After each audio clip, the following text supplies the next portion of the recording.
Bom dia, boa tarde, boa noite, prezados amigos e minhas amigas. Meu nome é Wagner e estou aqui novamente para conversar com vocês sobre um assunto que se enquadre na vertente de que não há religião superior à verdade, como sempre. Devo dizer, um pequeno preâmbulo inicial, que eu fiz algumas adaptações aos vídeos do meu canal e passaria a acreditar ver o que poderia fazer agora. Vou trazer alguns temas esotéricos dentro do contexto espírita. Por quê? Tenho notado que existem obras, já há algum tempo, obras literárias disponibilizadas no Espiritismo, vendidas em livrarias espíritas, que trazem entendimentos esotéricos, temas esotéricos. Então, para melhor entender, estudar, eu passei a ler e também a procurar vídeos sobre esses temas, ou sobre essas tendências de se trazerem esse assunto para dentro do Espiritismo. Aí pude notar algo que há tempos eu comento, que algumas retificações podem ser feitas, algumas pequenas alterações, porque o conceito do esoterismo é uma coisa, do exoterismo, que é o Espiritismo, seria outra. Mas nesse estudo, nessa busca, um tema em especial me chamou a atenção, que falava sobre os magos negros, o mago negro. Então, em função disso, achei por bem conversar sobre esse assunto hoje, porque alguma coisa vai ter que ser modificada, trazendo para o aspecto esotérico. Sempre isso, não estou crucificando, criticando, falando que está errado, nada. Estou falando que no contexto esotérico. E mago negro é um tema esotérico. Alguma coisa poderá ser modificada. Bom, então, dando início, nós podemos dizer que em esoterismo, podemos que magia é o mais excelso poder do espírito humano para governar todas as influências exteriores, no sentido de se realizar algo para proveito individual ou coletivo. Não é meramente um tipo de crença ou uma qualidade do mecanismo intelectual do homem, mas é uma arte executada notadamente por sábios indivíduos que são conhecidos por magos. O termo mago é um título de distinção para quem possui um grande conhecimento em uma em particular ou em várias áreas de conhecimento. Vemos tais personalidades como sendo os adeptos que foram instruídos no Egito, na Pérsia, nos mistérios caldeus e outras grandes civilizações da nossa humanidade. De acordo com a definição ocidental, mago é aquele que sabe manejar vibracionalmente sons, símbolos, cores, números, perfumes, pedras, etc. E também poder exercer o domínio de forças da natureza ou dos elementais da natureza, de modo geral, usando-os todos no mistério da magia. Os elementais, diga-se passagem, eles se comunicam invariavelmente através de sons e símbolos, principalmente. Então, sem um conhecimento esotérico, não pode haver comunicação entre um ser humano e esses seres. Consequentemente, não haverá uma magia significativa. Assim posto, Vamos dizer que ciência acadêmica, magia, religião são termos distintos, mas que de forma velada ou por vezes bem clara são extensões de uma causa primária. Tá? Na Atlântida, com a chamada queda dos anjos, a ciência avançada dos seres, dos deuses, notadamente a chamada magia, ela foi transmitida de forma velada para os chamados magos sacerdotes, os quais fizeram bom ou mau uso desse saber. Cada um usou da forma que melhor lhe provê. Assim posto, então podemos dizer que acabaram por se dividir em duas fraternidades, hoje conhecidas como Fraternidade Branca e a chamada Fraternidade Negra. Enquanto em essência, digamos que possa existir três tipos de magia. A magia teúrgica, que é das igrejas, os templos, os ritos, a magia natural altruísta e a goética, que são forças potencializadas no sentido de destrói. Vampiros, magia negra, se enquadram nesse último viés. Como o assunto vril está muito relacionado a essa questão dos magos negros, vou fazer uma colocação aqui. Segundo a teosofia, usam-se forças secretas denominadas como vril, magnetismo e terrorismo. Que é isso? É uma energia cósmica oculta que ela permeia todo o universo, podendo ela ser utilizada tanto para fins altruístas como egoístas, como sempre digo. Mas elas só podem ser usadas por meio de magia. Temos então que entender que são nas condições emocionais, intencionais do operador, ou seja, do mago, é que devemos procurar a razão de ser e da própria essência da magia que está sendo, ora, posta em prática. Assim ela poderá ser altruísta ou egoísta. O mago branco costuma se chamar de mágico e o mago negro costuma se chamar de feiticeiro. Ambos operam com o mesmo conhecimento, mas para fins distintos. Também devemos entender que o chamado rito é um elemento fundamental na magia. Portanto, o mago, sendo de direita ou esquerda, figuramente falando, ele tem que possuir necessariamente uma cultura iniciática avançada para realizar os seus trabalhos e manejar os chamados elementais, que constituem os três planos inferiores da natureza. Os elementais, como disse, sendo esses importantes e responsáveis por toda a ação mágica, sejam usados de forma consciente ou inconsciente. Tá ok? Bom, então podemos dizer que o mago negro é um praticante da chamada feitiçaria, da necromancia. É um profundo conhecedor das leis fundamentais do universo, manejador costumaz das forças telúricas. O que ele não é essencial, então? Bom, ele não é um espírito obsessor, enquanto encarnado ou desencarnado. Não é um vampiro do astral na sua parte de tendências.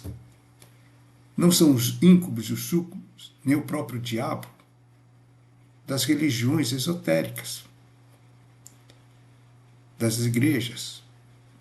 Tampouco uma entidade das que se manifestam em trabalhos mágicos afros, conhecidos por Quimbanda.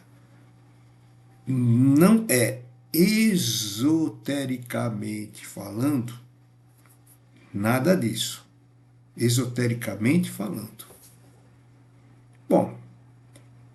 Mas poderíamos então perguntar: quem foram então os verdadeiros magos? Quem foram os verdadeiros magos negros da antiguidade? Diria, pois, que foram seres que viveram o ápice da ciência esotérica na época da Atlântida e posteriormente estiveram presentes no Egito, onde eles desenvolveram a ciência mágica do primitivo xamanismo. Se lembram da história do xamanismo? Xamanismo? Se lembra? Primeira manifestação mágica? Vídeos passados. E digo também que foi no Egito que se desenvolveu a chamada metamagia, também conhecida como magia do caos. O Egito, pois, é o grande pilar das iniciações mágicas, como nós entendemos hoje. Então, em linhas gerais, meus amigos, o primitivo e verdadeiro mago negro é aquele que detém o poder do chamado rito negro atlante. É um ser que, possuindo notável saber das leis universais e da magia, lhe predispunha a fazer uso do seu conhecimento. Uma ciência sagrada para dominar as pessoas, quando do lado negativo, por isso é o mago negro, visando seu proveito próprio, em uma escala de poder temporal. Era o objetivo. Como o era na Atlântida. A sua ação priorizava o psiquismo humano. Dominava os seus alvos não pela força, mas pela magia, atuando no psiquismo, não na força bruta. Mas hoje, vamos dizer que o verdadeiro mago seria um ser raríssimo, pois são os antigos magos sacerdotes, os magos negros da antiguidade, que atuavam na atualidade daquela época. Mas hoje, a gente pode entender que possa existir um mago negro? Sim. Pois bem, esse verdadeiro mago, mesmo quando o seu corpo físico tivesse ido a óbito há milênios, se formos comparar hoje, eles ainda se manifestavam ou se manifestam através do chamado do pretérico. Eles ainda continuam existindo em função de um corpo seu chamado do pretérico, que nada mais é do que uma expressão física do próprio ser, do próprio homem. E esse do pretérico não se dissolve enquanto a sua múmia física, o seu corpo mumificado, não sofrer um processo de desintegração.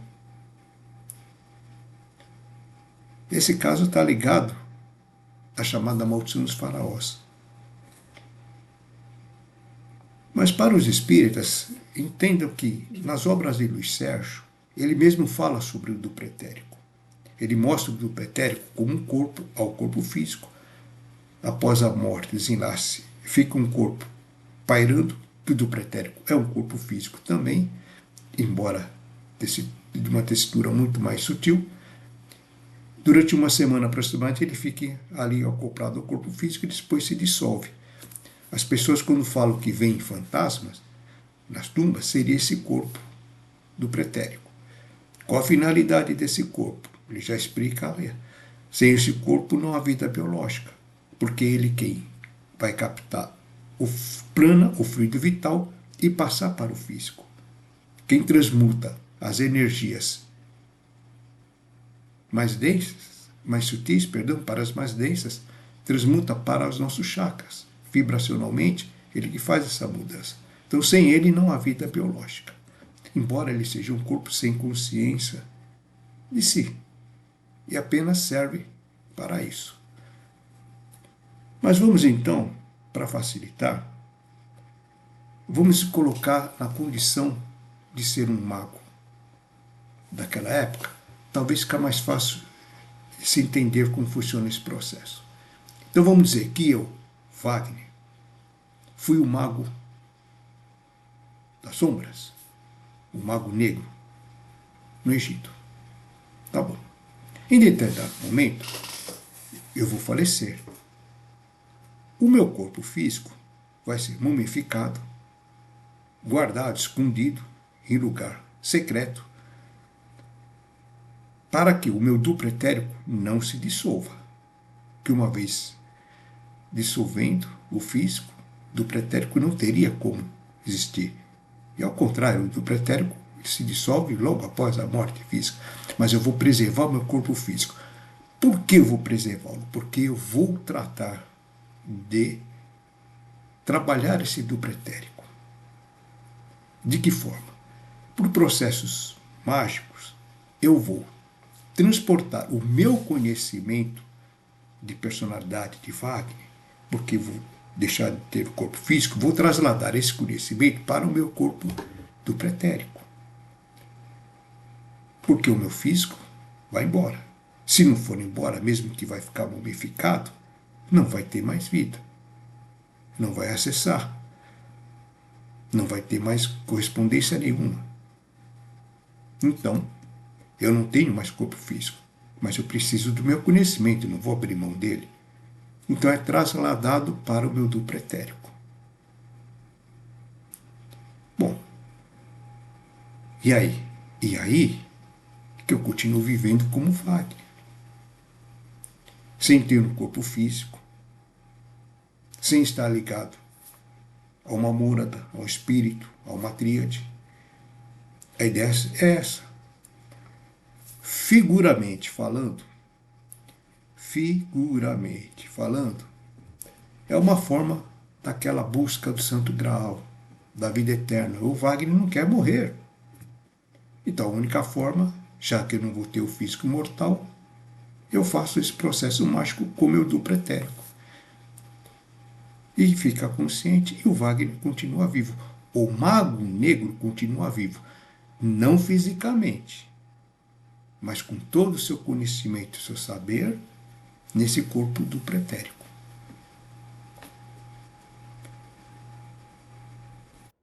E como é que eu vivo? O que eu posso fazer? Qual a minha atuação? Como o mago negro vai operar hoje em dia? Eu atuo de forma objetiva ou subjetiva? Bom, esse campo energético, que é o mago negro duplo etérico, ele vai ficar atuando no órbito terrestre, sempre em busca de locais e pessoas que lhe forneçam uma ligação vibratória. Para quê? Para servir de alimentação psíquica e como pontos para obsessão. Para eu ter uma continuidade aos meus desejos e valores que me levaram a se tornar um mago negro. Minha ligação com uma trilha superior espírito foi desligada. Eu já sou um ser errante, sem conquistar nenhum efeito evolutivo, por assim dizer. Vou ficar vagando até minha total dissolução. Sou basicamente, numa essência, como se fosse um vampiro. Então, essa pessoa, eu, o Wagner, que eu antes era um ser de elevado conhecimento mágico, porém agora já falecido, portanto não estou mais interagindo no mundo físico, hoje eu passo a ser, posso usar uma expressão de vampiro astral. E cujo fim, meu extermínio, só irá acontecer quando, salvo uma intervenção divina, a minha múmia for destruída. Senão, não tem como.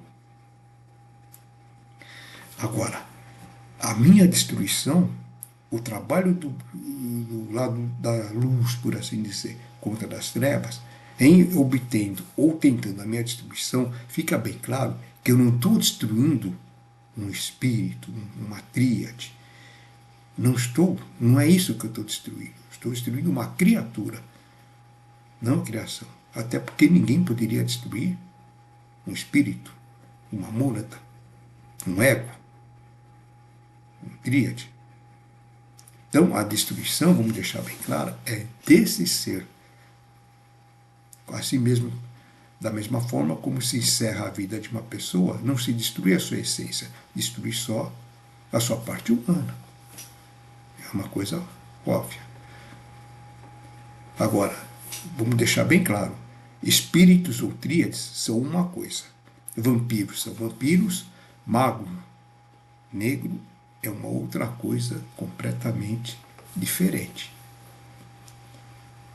Mas se eu estou vagando por aí, por que eu não me posso me manifestar através de um processo mediúnico? Como a gente tem visto em vídeos, pessoas que se dizem até, em vida passada eu fui um mago negro. Muito difícil, desculpa, mas quase impossível. Mas por que esse mago negro não se manifesta no processo de mediunismo, ou no espiritismo, ou dentro das tendências afros? Por quê? Vamos lá. Esse meu corpo que eu formei, aquele duplo imortal, ele não é composto de uma energia comum. Claro. Ele é um acumulador de alta voltagem metafísica, impregnado com milênios e milênios de práticas teúrgicas, em frequências vibratórias extremamente elevadas e mágicas. Portanto, no processo mediúnico, um ser humano atual, porque no processo mediúnico corre assim, há um deslocamento do duplo, do médium, para que a entidade ou ser tome posse do seu corpo e se manifeste com um duplo etérico que ele forma dentro do ectoplasma do ambiente. Voltamos a um Luiz Sérgio, tem todas as explicações lá. Muito bem. Agora, para acontecer isso, se houvesse esse deslocamento para o duplo do mago negro assumir esse corpo físico, ele sofreria uma enorme rejeição atômica. Por quê? Em razão que o duplo etérico, o imortal do mago, ele traz consigo uma geometria sagrada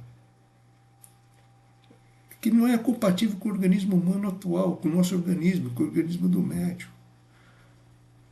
Vibracionalmente, explodiria o corpo. Figuramente falando, seria como pegar uma caixa de 15 centímetros de diâmetro e tentar colocar um objeto de 20. Então não há como, pelo processo mediúnico, jamais o mago negro vai se manifestar por causa disso.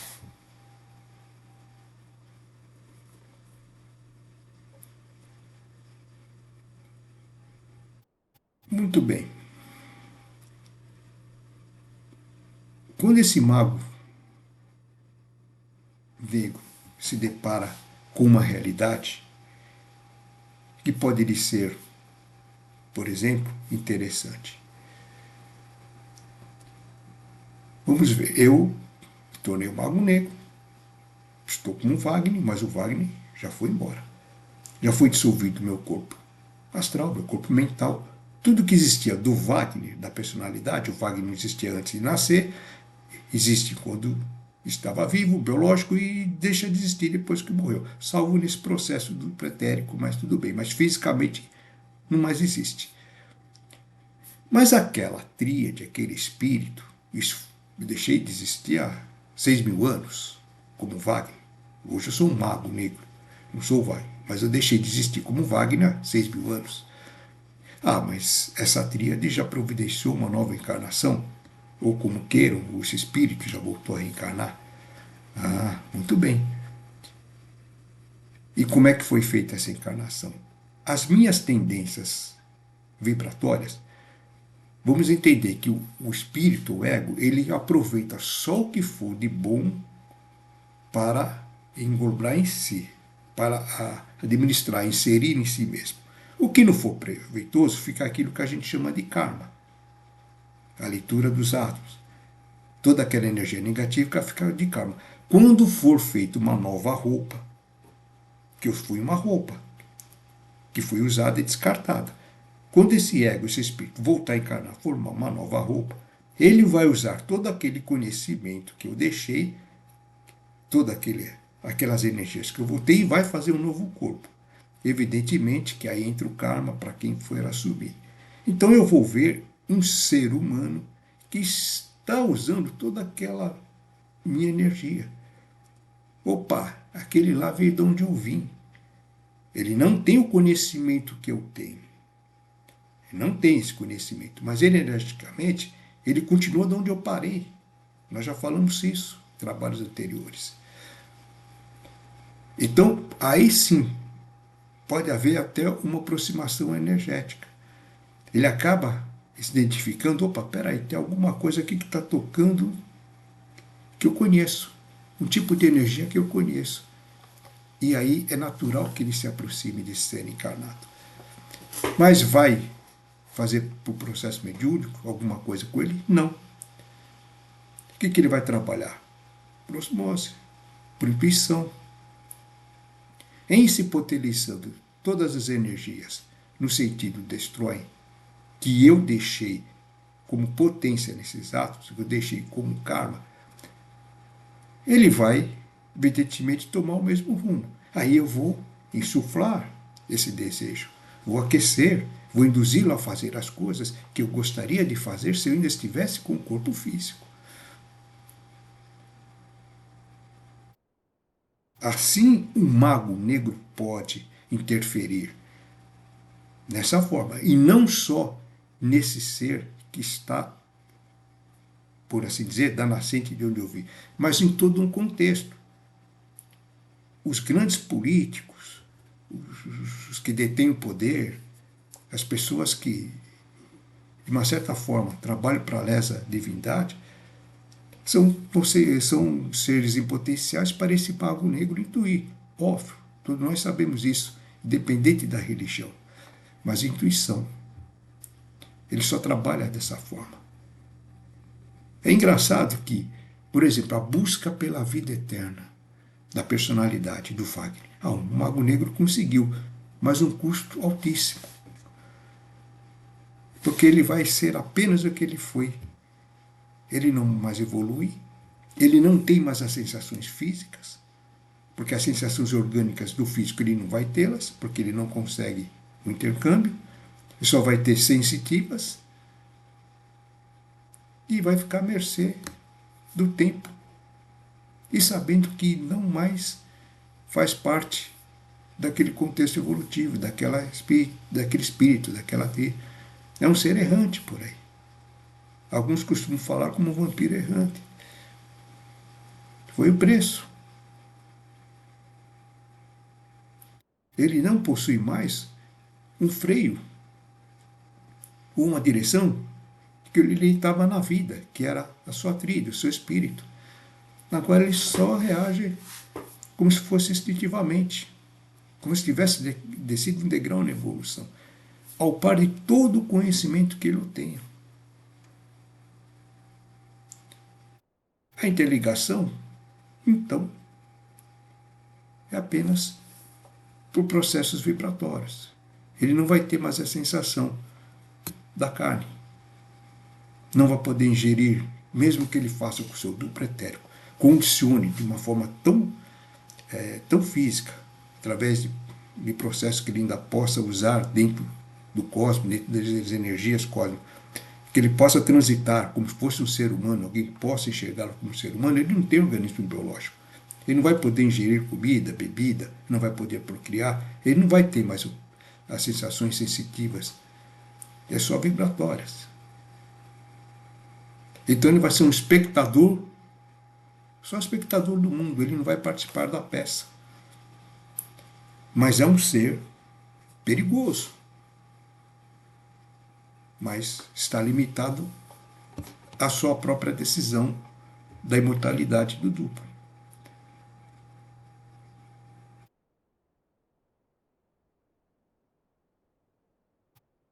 Olha, e nós já vimos, e como entidades criadas a partir de criações mentais, astrais e similares, são as que atuam em consciência distintiva, elas podem atuar principalmente na mediunidade de obsessão telepática, obsessão intuitiva, no período do sono humano, tudo bem. mas não são espíritos imortais, são criações energéticas. Eu diria até que o mago negro, ele consegue, então, de uma certa forma, estar ciente, ou pelo menos ter consciência do mundo físico e do mundo, ao mesmo tempo do mundo físico e do mundo astral, ao tempo todo. Quando que a gente, no desdobramento, por exemplo, a gente vai ter consciência só quando está dormindo num dos planos. Eu vou ter consciência no mundo astral e quando eu volto, eu acordo, eu tenho que transformar aquela consciência em símbolos para a nossa consciência física. A consciência, as duas ao mesmo tempo, requer muito conhecimento. Nisso, pelo menos, o mago negro possui. Mas a dor é ele não poder atuar no físico, pode ter certeza disso.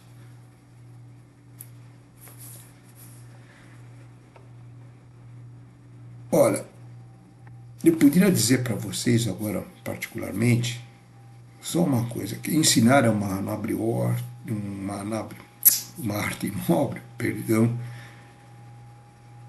mas ela requer uma preocupação, tá? Requer que se haja com cautela. Então, dentro do possível, devemos passar aquilo que nos faça valor de juízo. Não é porque eu vou pegar um livro, seja de qualquer religião, qualquer seita, qualquer filosofia, lá que tiver escrito que 1 mais 1 é 3, eu vou passar e falar, o karma não é meu, eu só estou quem escreveu que se vire, eu só estou repassando, não. É obrigação nossa ponderar. Eu não posso fazer isso, porque aí eu estou assumindo um karma também. Poxa, imagine ensinar a criança errado, isso é um crime monstruoso que a gente comete. Culposo? Pode ser, mas doloso quase que não, acredito. Mas sempre a gente pode deixar o karma lá para trás. Por isso que eu reitero mais uma vez, então, muita observação, muita preocupação com isso. O esoterismo não é melhor que qualquer religião, o espiritismo não é, o espiritismo que é exotérico, é monoteísta. O catolicismo também não são melhores ou piores, ninguém é melhor ou pior. Mas querer transbordar, trasladar algo que está fora desse estado de consciência para uma outra religião pode dar problema. Um católico, apenas por ler livros espíritas, talvez não possa falar com clareza e com certeza os viés da doutrina. Da mesma forma, o espírita, ao confrontar o sentido esotérico. Digo isso por causa própria. Felizmente, por um período pequeno, mas eu fiz. Era espírita, comecei a estudar esoterismo, mas não abarquei o estado de consciência. Então trouxe alguns fundamentos, algumas posições que, na verdade, não seriam verdadeiros dentro desse contexto. Tudo que nós fazemos é karma e dharma. Cada um assume. Então, com respeito a esse assunto do mago negro, dentro da visão esotérica foi que eu passei. Então, me perdoem aqueles que usarem o termo mago negro, por gentileza, ou usem, ou façam dentro dessa conotação esotérica, ou posso usar uma terminologia diferente, porque talvez até estejam querendo falar sobre algo diferente. Mas é perigoso fazer isso. E, por exemplo, observação final. Se eu vou comprar um livro de determinada religião, espírita, católica ou esotérica, vou em um lugar credenciado por essa religião, compro um livro, uma obra que desmente a doutrina, aí como é que faz? Aí é contraproducente. Bom, tentei ser o mais esclarecido, bem sucinto, porque isso evidentemente é um assunto que demoraria tempos e tempos, horas e horas para discorrer, mas fica um alerta aí. Agradeço a todos que ficaram até o momento, sempre desejando que a luz e que nós recebemos tudo aquilo que nos seja por mérito. Ok? Muito obrigado. Até uma outra oportunidade. Fraternais abraços.